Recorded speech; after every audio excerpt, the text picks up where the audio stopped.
All right, so we're here in Birmingham, Alabama at Briarwood Christian School with head coach here, Matthew Forrester. Coach, how you doing? Doing well. Glad y'all came out. So obviously, Briarwood Christian is the home to four-star quarterback Christopher Vizina, who is really just blown up. And you've had an opportunity to coach him for a couple years now here. So what can you kind of just tell us about Chris and just seeing his recruitment take off over the past, couple months or so?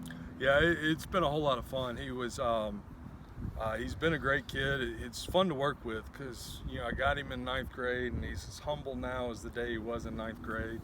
And so to see all this blow up around him, it's been neat, but it's also to see him stay grounded and have the kids give him a hard time and mess with him. And it's just been a fun process because he's doing it the right way. Well, I don't think a lot of people know this, but he's been a starter since he was a freshman here, and it took maybe two and a half years for him to finally start getting some recognition. Does it feel like all that hard work he's put in is starting to pay off? And as a head coach, I mean, is that great to see? It absolutely is. He started out as a wide receiver in junior high, and so we got him freshman year that summer, and we moved him to quarterback, and then 2 games in, he becomes a starter. He takes us to an 11-1 semifinal appearance in 5A, and does a really great job. But he's just so raw and so young because he didn't grow up playing the position, and so he's done fabulous. He's worked hard. I mean, COVID hurt him because he couldn't go out and he couldn't train, and so really this past year was the first time for 12 months in a whole year he's worked being a quarterback and been able to work at his craft. And there was a huge jump between his sophomore and junior year.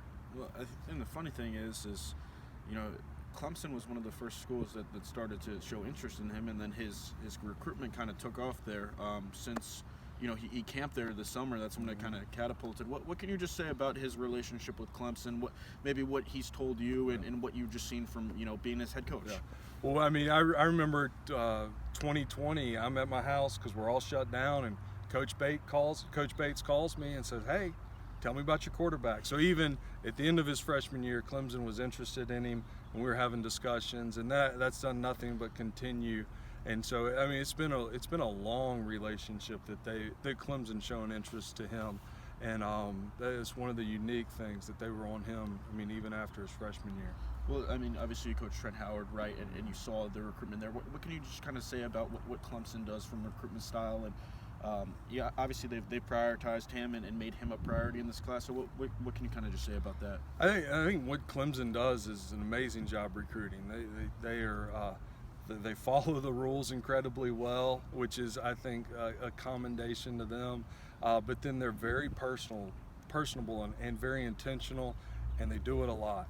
And they have a great relationship with Christopher. They've developed a great relationship with me. I mean, it's just their style of recruiting is excellent and first class. Well, obviously we know that Coach Streeter and Coach Sweeney have made the rounds here. What can you kind of just say those conversations entail? Because obviously they can come by and see them, but they can't say anything to them.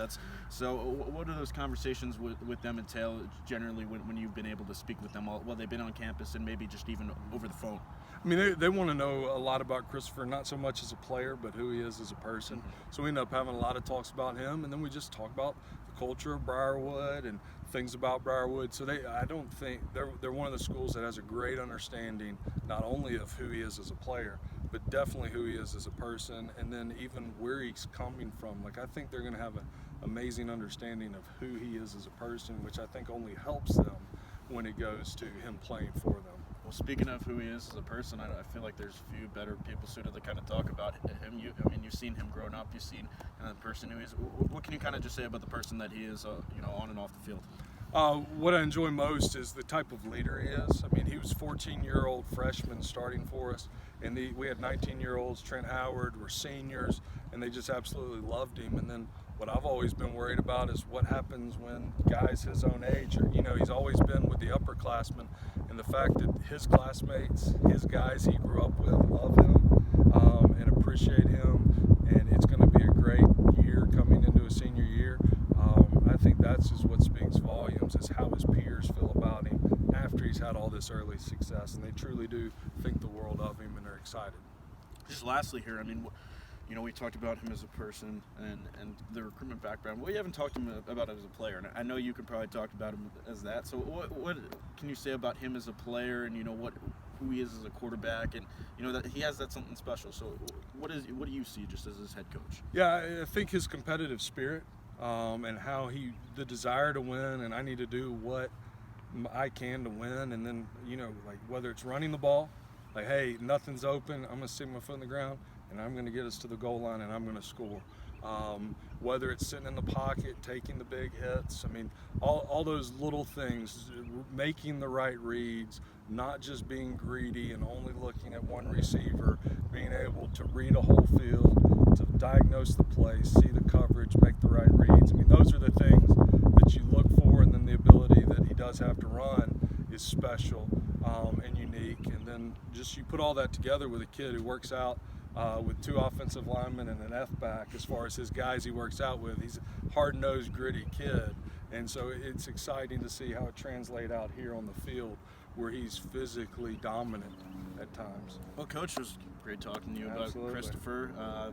Thanks so much for your time. We appreciate it. Glad y'all are here. All right.